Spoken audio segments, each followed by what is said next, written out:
Bill, welcome back. Thank you very much, Brian. It's good to be here. I think over the last 20 years, this might be the fourth or fifth time I've interviewed you. Does that sound about right? That sounds about right. I think 5, maybe.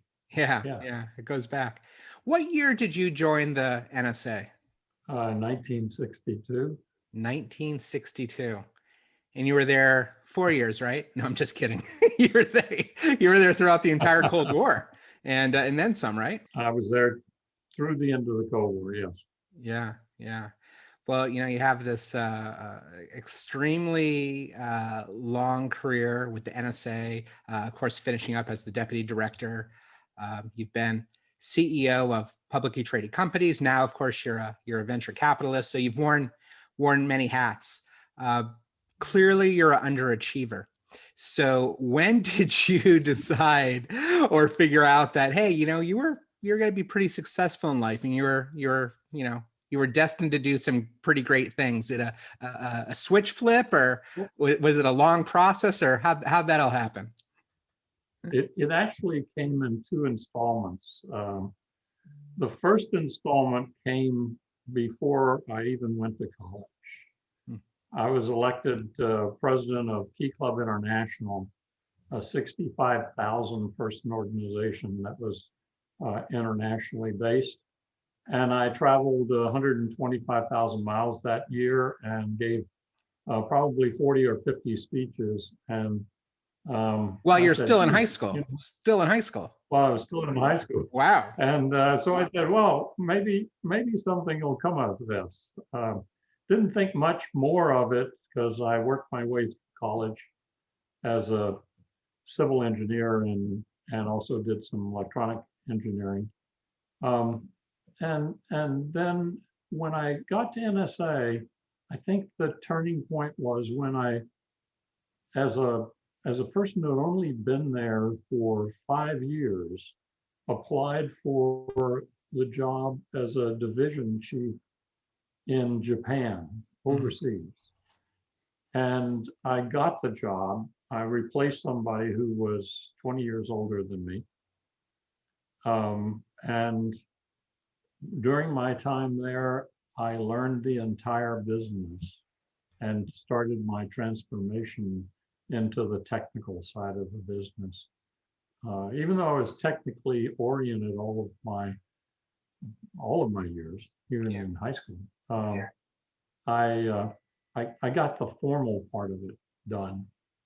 I did software engineering. I got schooled in programming and software languages, and started applying it to a lot of tough problems. And then I felt really good about what might become of me. Yeah, well, that's awesome. So you got into computer science and software engineering before all the cool kids found out it was cool. So that was they didn't even call it computer science. Yeah. they called it computer programming. And my first language was IBM 1401 autocoder, which was machine language. Oh, geez. And then I graduated from there, PL1 and some of the other more advanced languages. And my first really big software program was an astrophysics program. And Skylab was beginning to fall from the sky. You may or may not recall that, but this was in the late 70s. And NASA marshaled all of its supercomputers to try and figure out where it was going to come down, because it was a big mass and it could hurt a lot of people if it landed in the wrong place.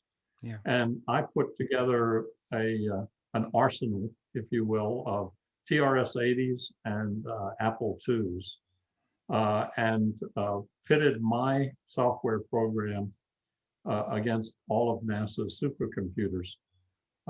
They predicted a landing location that was 6,500 miles away from the actual landing. Oh, wow. And mine was only 50 miles from the actual landing. And so that was a pretty good feat. Go trash 80s. No, that's awesome. What a great story. And I know people ask this. This isn't just some random virtual background you have behind you. This is actually actually you were there, if you will, for this photo. Yeah, this is a view from 72,000 feet above the Earth in a spy plane called the U-2, Yeah. which is still flying today, and it made its inaugural flight in 1956. Francis Gary Powers was shot down over the USSR. Yeah. In that time period. Yeah. Awesome. And so I got to fly it, and I got to be up that high for over 6 hours. So yeah, it was in the whole spaceman outfit, right? I mean, you don't just don't fly up there with oxygen, right? You're in a Gemini spacesuit, and the Gemini spacesuit has to be fitted to you exactly. I'm going to flash it up behind me. Okay. Oh, look at that. And that's me. Yep. So the spacesuit makes you feel like the Pillsbury Doughboy if it has to inflate. Yeah. So you don't want to lose your pressure in the aircraft, or you're going to have a hard time flying the airplane. Oh boy. It's a tough airplane to fly anyway. It has no hydraulics, so it's got cables connecting it. It's the original fly-by-wire. Yeah. Yeah. You have to pay extra for that now in a sports car if you want wire-driven acceleration, right? Yes. Oh, that's awesome. That's awesome. Well, anyway, it was a great experience. Yeah, I mean, it's incredible. You always have the most incredible stories. Let's talk a little bit about you know, the administration, you know, from a political perspective, and you know, coming in and taking a look at you know, the top priorities when it comes to cyber and critical infrastructure. What are, you know, you've been in this again from the public sector side, from the private sector side, from the venture capitalist side. You've been, you know, in this world for decades. What are some of the key things that the administration needs to take a look at and consider as it relates to critical infrastructure? Well, you know, there are 17 different critical infrastructures. I guess the 18th, which was added during the Obama years, was the election systems. And when we say critical infrastructure, we mean really critical. Let's take an example. The electrical grid, which we take for granted and which serves us every day, has components at some of the service stations, you know, the big stations near your home. Sure. That take the high voltage and turn it into a household voltage. Yep. The transformers at those stations are not made in the United States. There is no inventory of them. You order them when you need them, and you get them a year later. Oh, wow. And they're mostly made in Germany, Japan, China, whatever.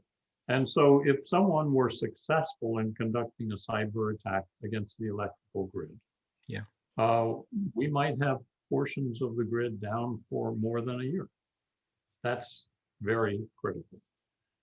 So we just lived through an election in which we successfully, in my opinion, warded off attacks from at least 3 nation states who wanted to disrupt the elections and wanted to be able to undermine the election systems, because that undermines our democracy.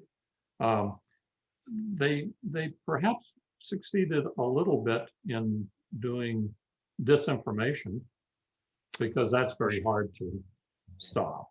Yep. Although a lot of the disinformation came from inside the country. But nevertheless, they were not successful in disrupting the actual election systems. And so a lot of work went into that. A lot of work by DHS, Yep. and I admire uh, how far DHS has come in the last several years, and being much more uh, much more successful in dealing with um, critical infrastructure with the states in the case of election systems, with the owners of the electrical businesses and the telecommunications businesses and the financial businesses. Sure. To me, it's a real success story. But I also admire my former home, the National Security Agency, because its current director has coined the phrase defend forward, which means we're not going to sit back and wait for people to attack us. If we know who the attackers are, we're going to take them out. And I believe he lived up to his word. Yeah. Yeah. So Well, it's definitely nice to hear here we're taking a proactive stance on that. It was a lot of defense for a long time, right? Without that yes, that capability. That's interesting. So let me ask you. You know, we're talking about all the disparate flavors of critical infrastructure, and certainly power and energy, top of mind, transmission, distribution. You know, you've got water systems and sewage. transportation, telecommunications, Yeah, and all the the list goes on. transportation routes and things like that. And I would argue, and I'm sure you would as well, that a lot of batch and discrete manufacturing centers, right, depending on what they're making for, and it might be critical for them, but it also might be critical for us as a country as well, what they're generating. Well, and that's more true today because of the just-in-time kind of manufacturing Yeah, that we have been doing for the last decade. yeah, Just-in-time is very good for profits and for keeping costs down on the goods that we're making, but it's not very good for maintaining an ability to manufacture if people disrupt it. yeah, yeah.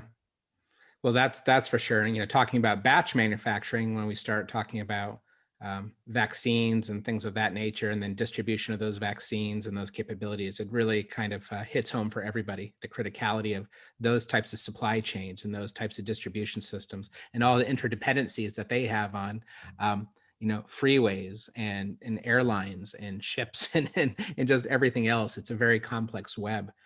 So Oh, with yes. yeah.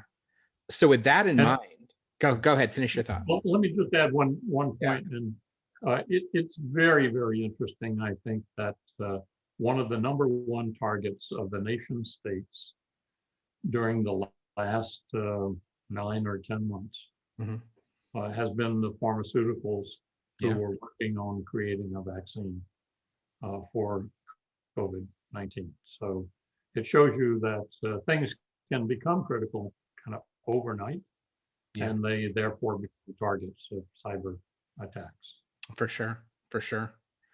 Well, let's dig down into that a little bit more, and specifically with the government in mind. What are some of the biggest threats that you think the government's facing? You know, we'll keep it to the cyber realm, but you know, out the next 1, 2, 3, 5 years, what do they need to keep their eyes on?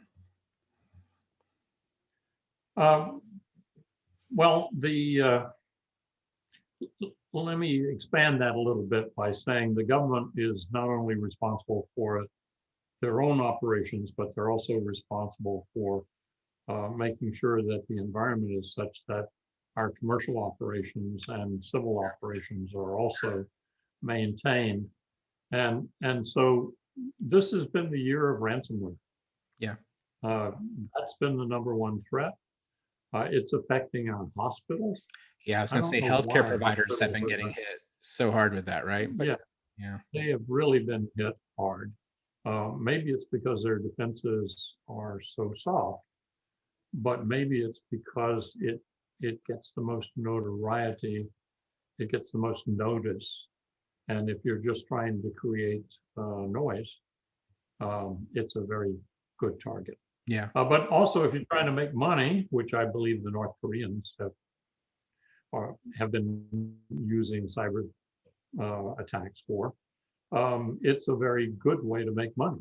Ransomware has been productive in terms of $2 to $4 million hits That's on a actually regular interesting. basis. That's a really interesting statement you made right there, because I think a lot of people, they think, well, nation state threats must be politically motivated. They have a military leaning. It has something to do with perhaps sabotage, where they think of cyber criminals tend to be the ones that are more financially motivated.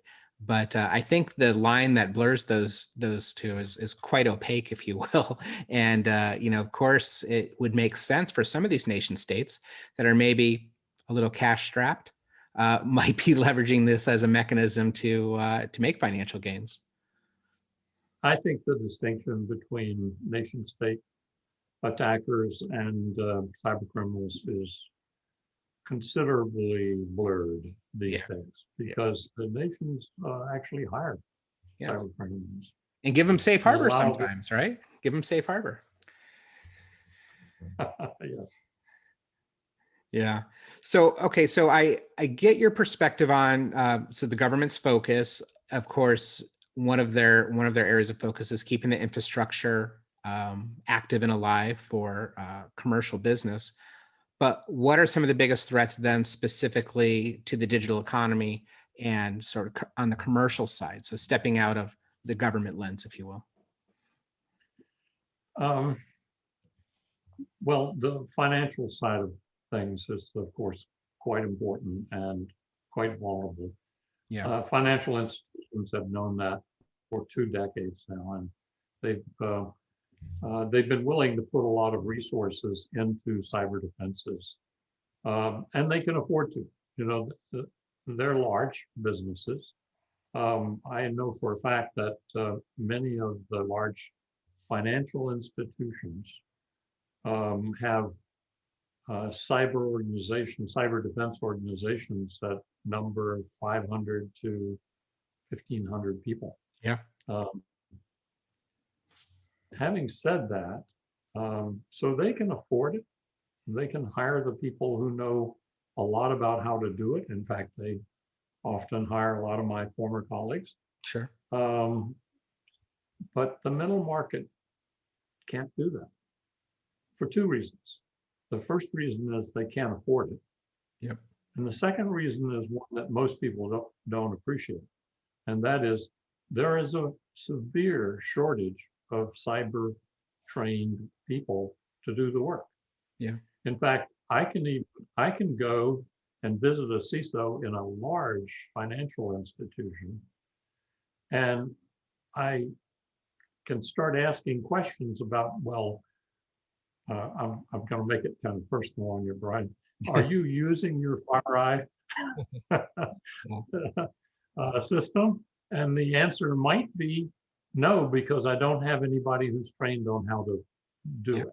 Yeah. Or a better example from our past is ArtSync, where the SEM industry is a complicated business and it requires people who are trained very well, and they're just not available. Yeah. Now, we're going to try to change that. Two or three things are going to happen that will help that. The first one is that there are a number of universities that are developing cyber programs finally. And so there's a lot more training going on in colleges. Second thing is there are training institutes that are being set up that are beginning to have large numbers of classes and offer classes across a broad array of defensive mechanisms and systems. And thirdly, we have this thing called the Cyber Command that the government has set up. And most people think of it as an offensive or attacking organization, but it's both. It's both offense and defense, as all really good military forces are. They're going to be training, they are training very large numbers of cyber warriors who eventually will find their way into the commercial sector. Yeah. So maybe we'll solve this problem over time, but for right now, the middle market cannot find the people and can't afford the people that they might need to operate good defenses. And so the attackers, if they want to get to a big corporation, they find out who their partners are, and they attack their partner systems, which are interconnected. Yeah, all the various supply chains and partners that you're connected with there. Now that makes sense. Yeah. Let's take one area of cybersecurity that's been getting a lot of momentum for some time, but threat intelligence. And you hear some people bash it. It's like, we just don't have time to get to it. We have an API that comes in, or we have a service or multiple services or some type of aggregation solution, but there's so many day-to-day fires, and there's so much that's not automated, or we have a lack of people. It becomes one of those things that I think academically people agree that threat intelligence is valuable.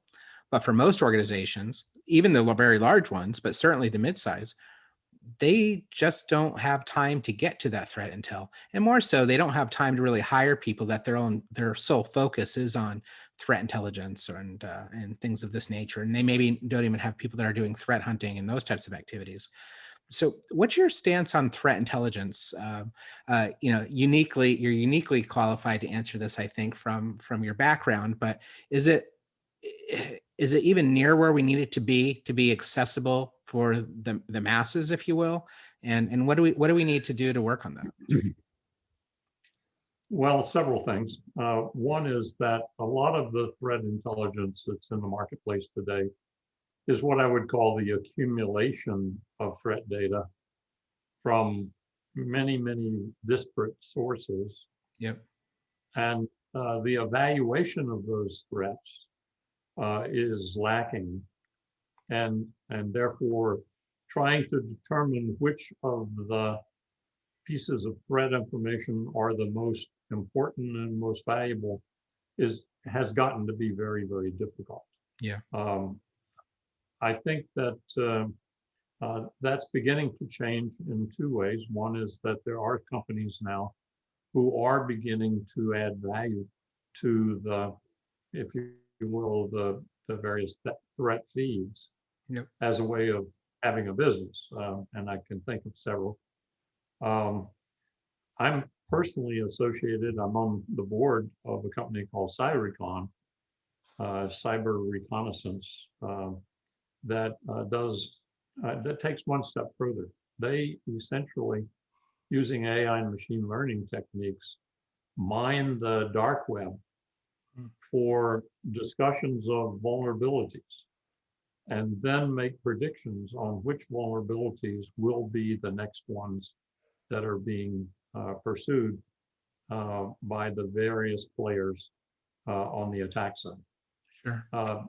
Just as an example, NSA issued a report 2 weeks ago that listed 25 critical vulnerabilities, CVEs, if you will. Yep. Cylink had predicted 24 of those to be 100%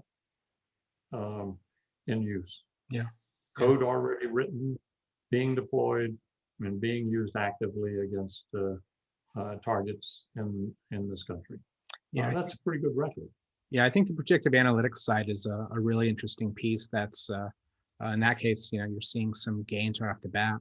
Another area, or I guess a term that I'm hearing now, is intelligence-led cybersecurity, in that instead of being something that you look at after the fact or to enrich what you have, you're using it proactively to say, okay, I've got this threat intelligence coming in from a source or multiple sources, or to your point, something that's been aggregated, predictive analytics, what have you. And now I've got all these IOCs, I've got these TTPs, and I want to be able to have an intelligence-led solution where I can then validate my security controls, whether it's lateral movement or exfiltration or command and control, or you name it, and see, how do my security controls, and equally important, how do my people and my processes respond if these attacks are targeted at my organization, and doing so with the latest, greatest threat intelligence in an automated way. Because if you're trying to do it manually, you'd have to have a team of hundreds or thousands of people to try to do this. But automating the process of leveraging threat intelligence in a way that you can then validate how your people, your process, and your tech would respond if in fact you were to experience issues tied to these IOCs or TTPs. And that I'm seeing kind of being tip of the spear. Do you see that as sort of one of the next sort of things that we'll see in cyber? Or is that a real trend, or is that just a blip Oh, on the radar? no, absolutely. And in fact, you've put your finger on something that is pretty darn important, and that is that there are two things that really make defending your networks even harder than it would be. And the first one is the lack of automation. Yeah. And the second one is false positives. Yeah. False positives drive people nuts because they create hundreds to thousands of tickets in a day, and they can't get to them all, and they have no way of evaluating which ones are the critical vulnerabilities. Yeah. I think I was associated with one other company. I'm no longer associated with them, but the company's name is Centripetal Networks. And yes, they developed a system for ingesting threat intelligence and then being able to block or redirect any of the traffic that came from those critical attack vectors. Yeah. Yeah. The other side I'm seeing as well, and this leads to what you mentioned before about, financial services organizations with 1,000+ security folks, and a mid-sized company that has, 3 or 4 part-time security folks, and the rest of their time they're doing network administration and system administration and doing who knows what else, printer administration. It's this notion of services, and I'm going to use it in a very broad way. Before we met during the ArcSight days, I was with a company called Riptech, who eventually got acquired by Symantec, and it was a MSSP. We were one of the first SOCs, if you will, MSSP type SOCs that would go ahead and manage and monitor people's security controls. It was a really interesting play. And of course, now MSSPs have been around for a while, and they've kind of ebbed and flowed over the years in terms of people leveraging them. And at the same time, there's people saying, look, I can't afford to hire all these people. So just like a lawyer, I need a retainer type system where I can have some incident response folks and some security consultants that I can come in and have boots on the ground if I need it, or provide some type of secondary support. And I guess I'll call it services augmentation, either through full-time MSSP or through a retainer-based service type agreement with incident response people, or some hybrid of the two. That's another area where I'm seeing virtually everybody adopting this. And I don't care if you're the biggest banks or you're a mid-sized credit union or a manufacturer or whatever the case might be. That seems to make a lot of sense because it offers you scalability. And I would say probably in the last 18 months, I've been seeing a huge uptick in this. And again, another one of those things is that just a blip on the radar? Or do you think this is a trend of things to come? No, the thing that's driving that change, if you will, that sudden surge, is that a lot of these MSSPs are either building their own automated platforms, or SOARs, if you will, the automated response mechanisms. Yep. Or they're buying them from other companies that have already built hunting capabilities and built machine learning automation into various tools. And so, I mean, you can go down a list of companies that do that, but the reason it's not just a temporary surge is because if they can automate all of the basic processes of threat hunting and remediation and so on, they can actually have a business with 70% gross margins instead of the situation that they were finding themselves in over the last decade, which was gross margins in the realm of 25 to 40%. Yeah, yeah. Well, you can't really grow a business if it's all butts and seats. Yeah, no, I hear you. And, so I've, in the past, I guess 3 or 4 years, I've been spending a lot of time working with healthcare organizations across payers, providers, and sciences. But I learned a lot about the providers, the hospitals, and things of that nature, and that they operate on very, very short margins. In some cases, even more so than retail. And I learned a lot more about it than I thought I would. Like, they can't refuse care.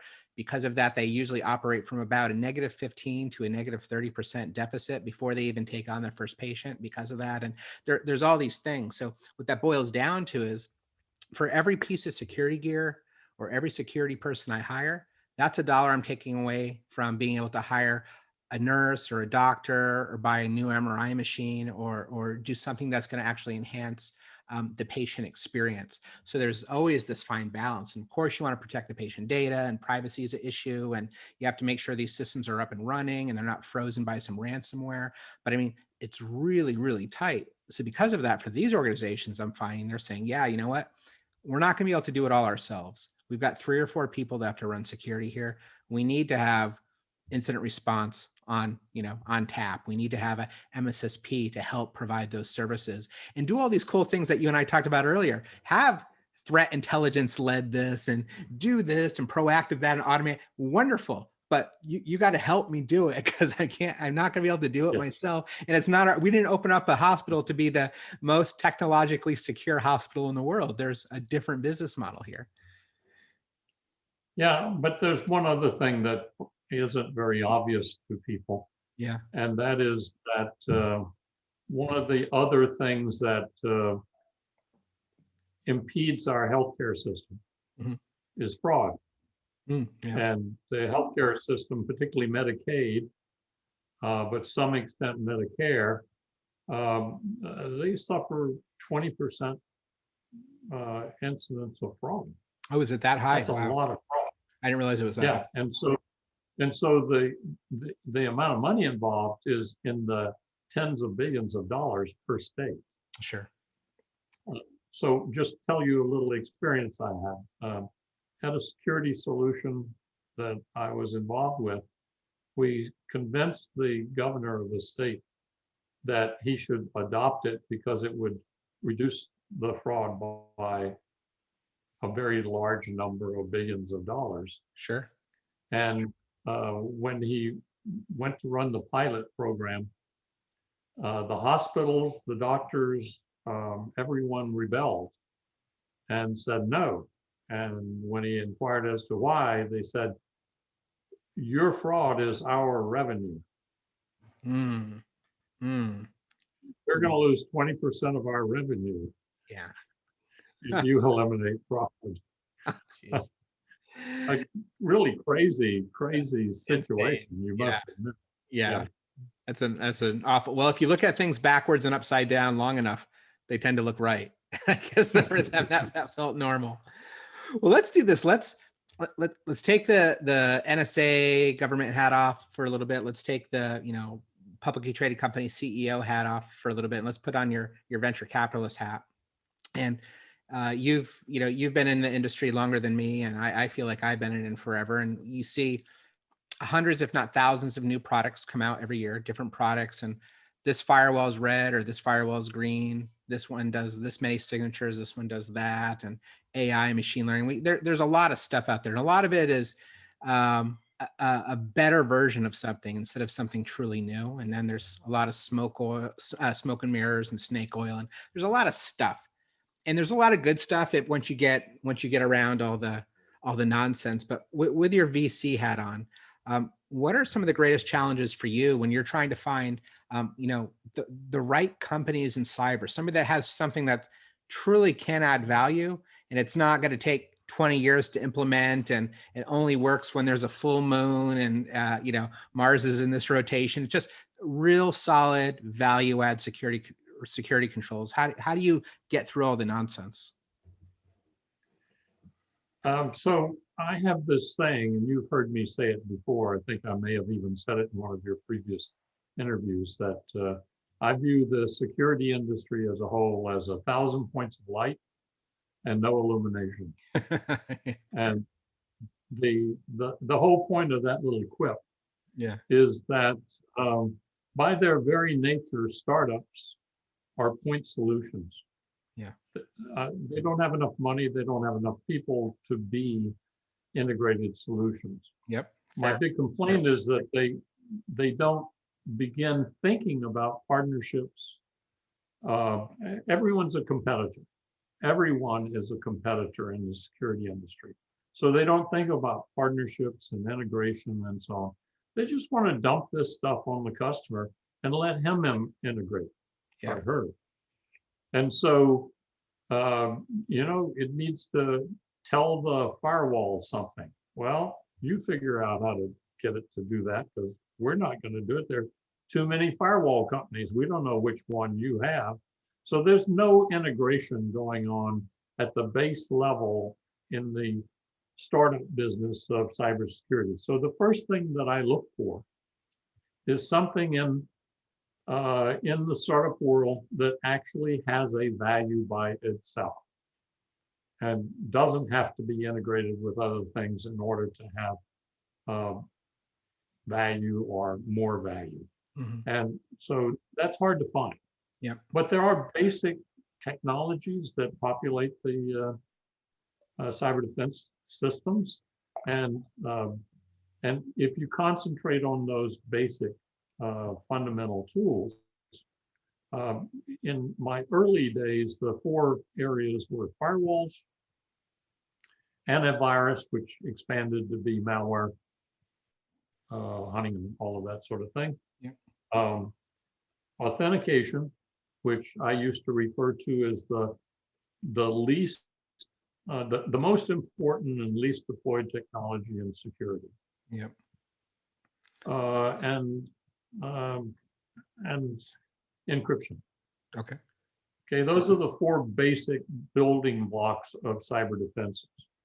Now, because we build such lousy code, because the internet is all about connecting, not preventing connections, Yep. and all the other things that make up the internet as opposed to earlier networks, because of that, we essentially have created what I call the seams in all of these defense technologies.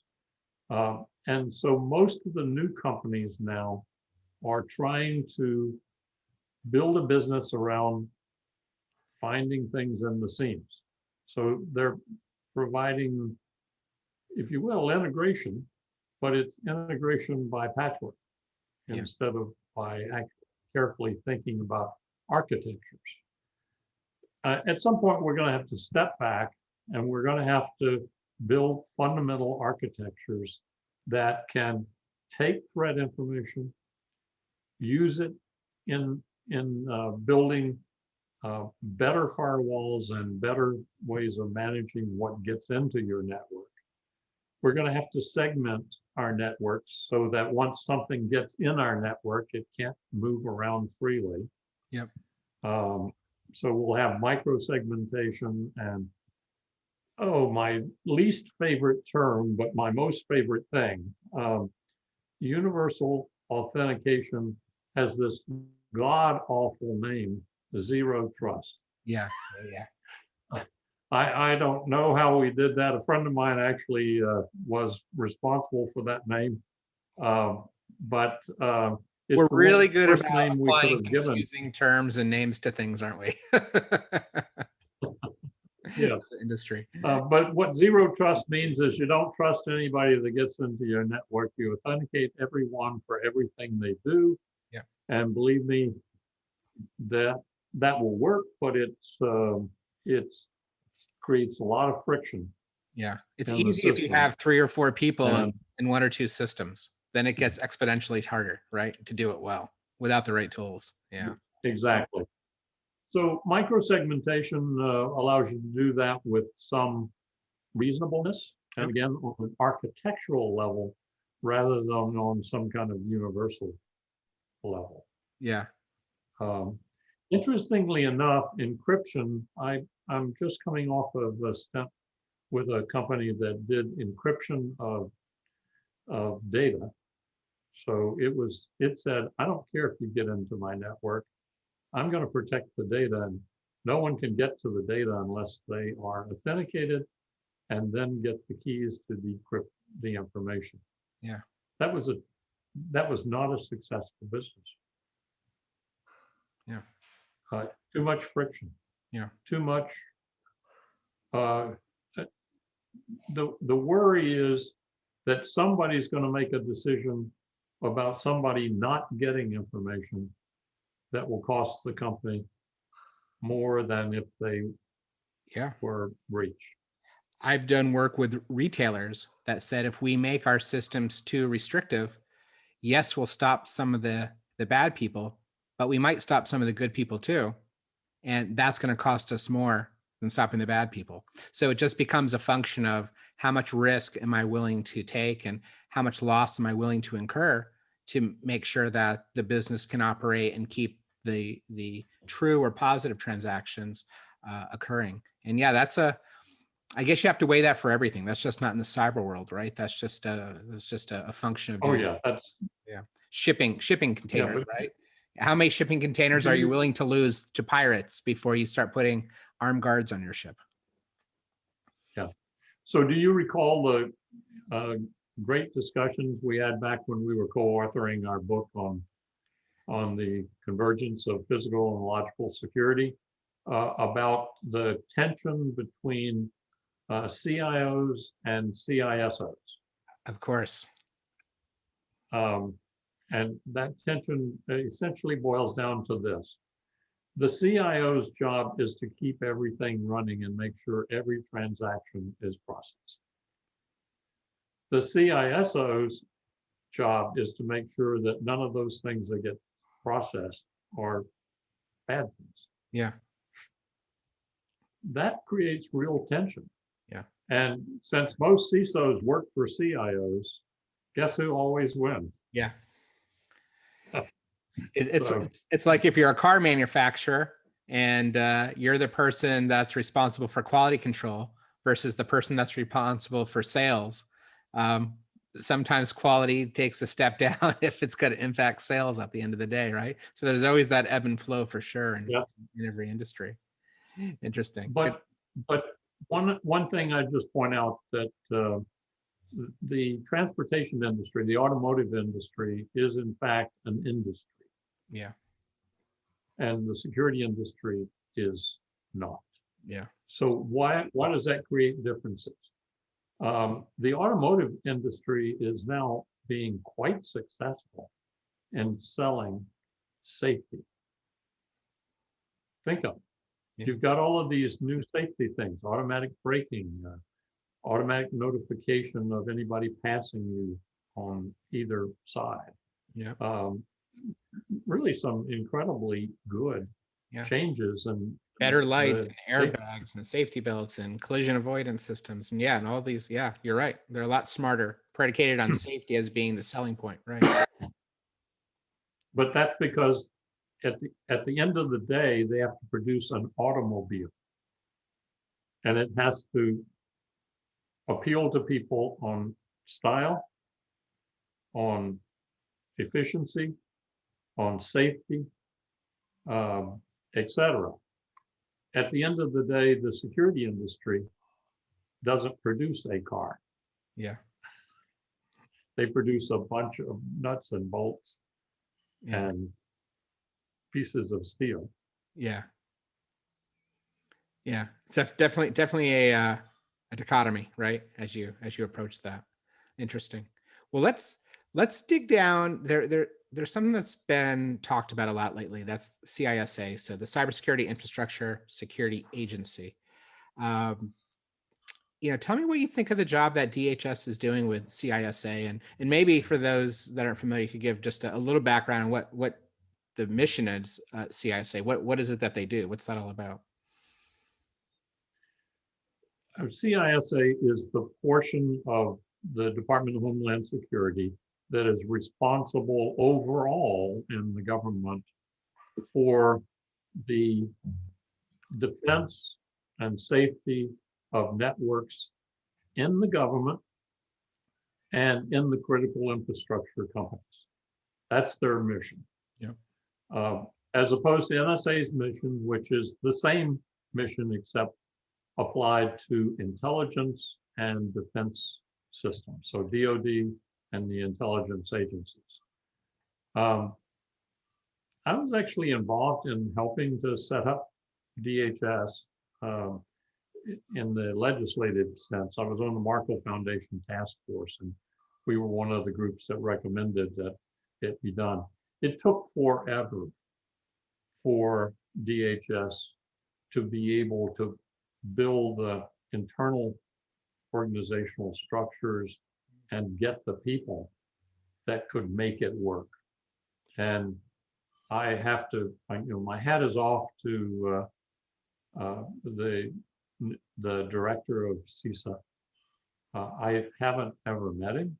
Mhm. I would like to, but I think he has done a magnificent job in the time that he has been there. He has garnered resources, people. He has developed a methodology in terms of working with people in industry and in the rest of the government. Yep. He's fostered contracts for cybersecurity systems that serve the entire government instead of just his agency. So other agencies didn't have to go out and separately contract for those services, in some cases products. Yep. And so he's done a really remarkable job, and I think we all ought to be grateful for how much attention he put into election security during the last year.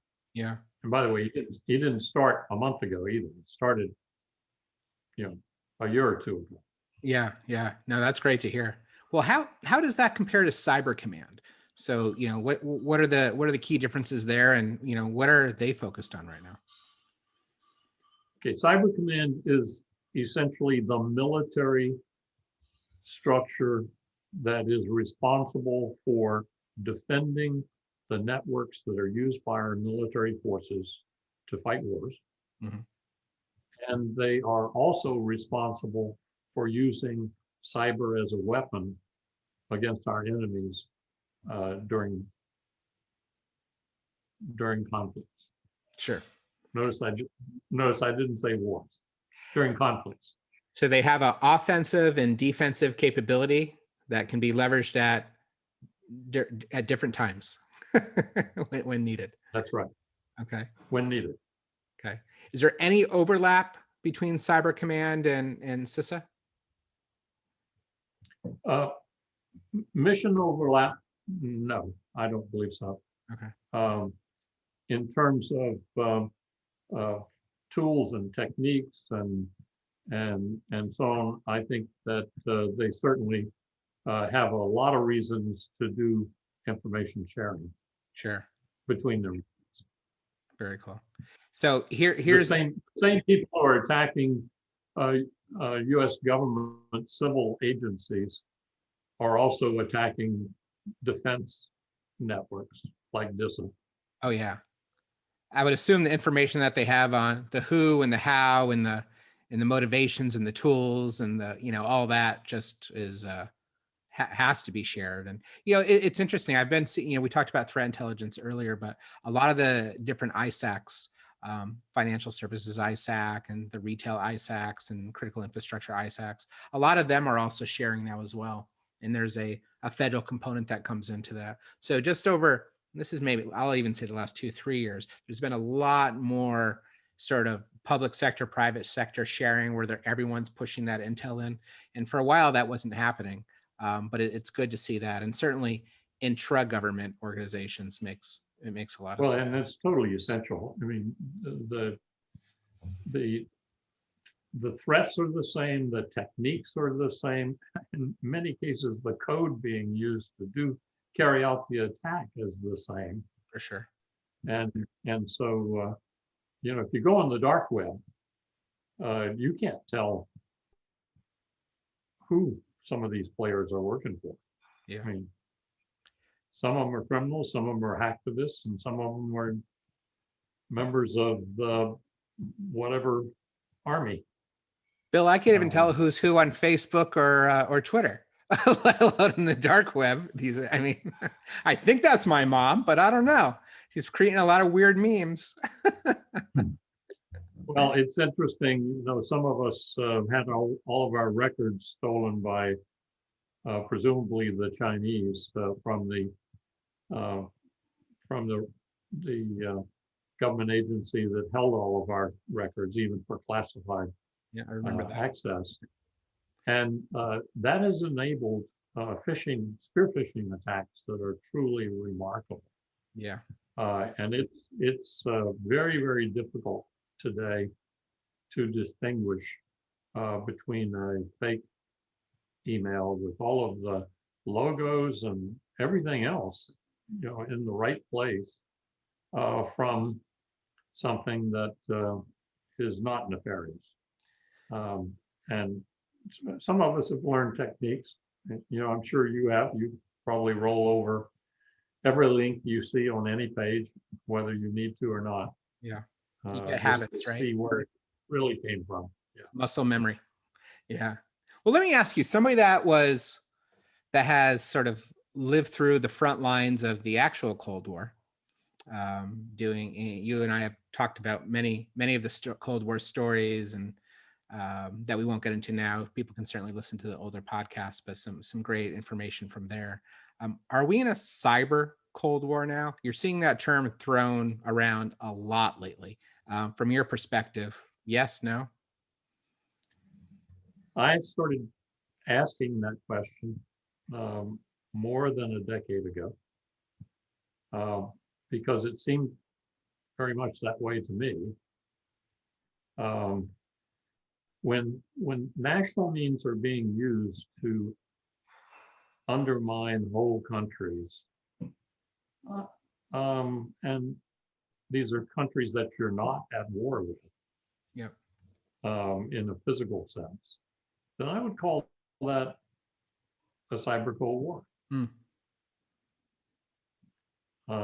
If, for example, China or Russia stole all of the details of our COVID-19 virus vaccine, isn't that a Cold War act? Yeah. Yeah. It's certainly an economic espionage act. But it's more than that. It's really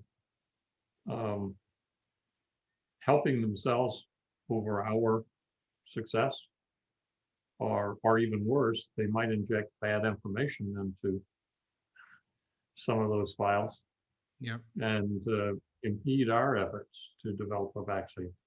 Yeah. So I'm not sure how much of it, because we have treated it with so much secrecy for so long, particularly in government circles. It's probably very difficult still for us to produce the evidence that it's actually a cyber Cold War. Yeah. But the trappings are there. Fair enough. Fair enough. I think that's a good example. I mean, whether they're going after intellectual property or schematics for military equipment or power and energy, architectural systems, there's a gazillion things that could be targeted. It makes us weaker. Whatever you want to call it, it makes us weaker. Yes. So yes. As we wrap up here, I've got two questions I'd like to ask you, and I'll wait to get to the answer to the first before I ask the second. But during your time with NSA, what was perhaps the single most important thing that you did whilst there that you can discuss in a public forum like this? The single most important thing that I did was probably help to create the NSA regional SIGINT centers in Georgia, in San Antonio, in Hawaii, and in Colorado. And the reason is the reason is complex. We had a series of radio intercept sites around the world. There were quite a number of them. They were quite large. The number of people at those sites or at those stations was in many cases 1,000 to 2,000, Wow. plus their families and all of the support mechanisms, all the support organizations, etc. But they were devoted to intercepting high frequency communications. They had been protected by my predecessors for many, many years as being essential to their being able to do their mission. Yeah. But in the meantime, the world had changed. Most communications had gone to either digital microwave or to cable or fiber. Yep. Or satellite, not high frequency signals that were manual Morse or automatic Morse. Morse code, just wasn't the mainstay anymore when I took over as the head of operations. And yet we had more and more of these microwave and satellite systems and cables and so on that were of interest. Yep. And so the question was, how do you move the resources from one focus to another focus without losing them? I don't know whether you know this about the way government budgets work, but if you suddenly create or if you're suddenly able to eliminate a need, you essentially will lose the budget because you don't need that budget anymore. Sure. But I wanted to move that from one application to another. But more importantly, I wanted to move the people. The people were military people, and I was afraid that we were going to lose the enormous depth that we had, particularly in wartime, of military people who understood their mission and understood our mission as well.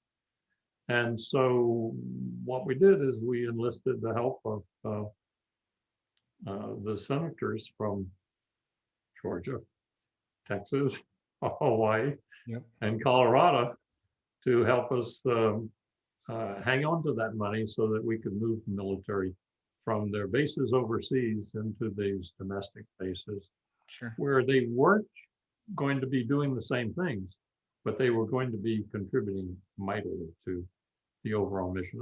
I thought that was one of the more important things that my colleagues and I did during the 90s. And it's now the fundamental foundation of that mission and that whole mission of NSA. Very cool. Very cool. No, that's a fantastic story. So my last question for you, as we wrap things up here, besides co-authoring our book together, what was the single most important thing that you did after leaving NSA? I know it's hard. I know by disqualifying the book, it's hard. You're stretching. Yeah, well, the book was a biggie. It just was 10 years ahead of its time. I think probably the most important thing that I contributed to was shortly after moving to California and becoming CEO of Cylink Corporation, I got a call from John Podesta, who was President Clinton's chief of staff. And he asked me to come to Washington, and I did. And we were friends because we'd worked together on a subject that he wanted to talk to me about, which was the export of encryption to foreign countries. Yep.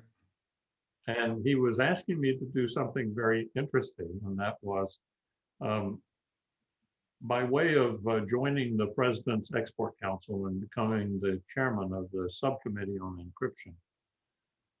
he wanted me to assist in removing the restrictions on the export of encryption, which was a rather novel concept for a former deputy director of NSA to lead the way toward removing export controls on encryption. But I found a way to convince myself that was an important thing to do. First of all, encryption is the way we protect our privacy. It's the way we protect our businesses, which are not domestic businesses, they're international businesses. To tell Intel Corporation that they can't protect the chip layouts that go to Taiwan to be built would just be insane. And I was convinced that there were also other ways for law enforcement to get the information that they needed. And so in the space of only about 7 or 8 months, we essentially rewrote the rules. And encryption, which by the way was not a US technology in the first place. The middle initial on RSA is Shamir. And he's Israeli, and there were no RSA patents on RSA algorithms in Israel or any other international place. And so it wasn't our technology to protect it. I mean, what was happening was that encryption was going offshore. And most of the companies that were doing encryption were in fact Israeli or Swiss or many other countries that knew how to do it. And so I believe that was an important thing to have accomplished. And certainly a controversial one. No, it was. And I wasn't on your side of it, but I was on, the vendor side of it when that was going on, and all the debates about the size of the primary numbers that you had for the keys, and how you're going to, the public and private key approaches to this, and size versus speed, and so many conversations about it, and trying to build these into products and saying, well, are we even going to be able to ship this thing overseas? Is this going to be US only, or are we going to have a module that they can unplug our encryption and plug their own out? It became a real mess, and it was good that it was a real mess. As a matter of fact, just to answer part of your comment, one of the prohibitions when it was under ITAR, and before we moved it to Commerce Department and changed the rules, was that you couldn't have crypto that you could remove and put another one in. The only prime number you can use is 3. That's it. And there was some crazy ideas. At that time, the limit on the number of bits of key that could be exported was 56 bit. Which was the digital encryption standard of the time, DES. Pre-triple DES. And almost everybody was using triple DES. But then they couldn't export it. Because it was now more than 56 bits. It was 3 times 56 bits. I'm still quoted on one of the company's websites that did encryption that 128-bit AES. If you were to try and break it using brute force methods, and you used every computer that exists on Earth today, would still take 12 trillion times the age of the universe, which is 13 billion, to read one message. But Bill, it would only take less than a second with your quantum computer that you have sitting behind you right now, which is why you have this virtual background blocking it. I don't want to start any rumors. Hey, Bill, as always, it's great having you on. You're a fan favorite. People love hearing your stories and your perspectives on things. So thanks again for joining, and I really appreciate it. My pleasure, Brian. We'll talk to you soon. Bye-bye.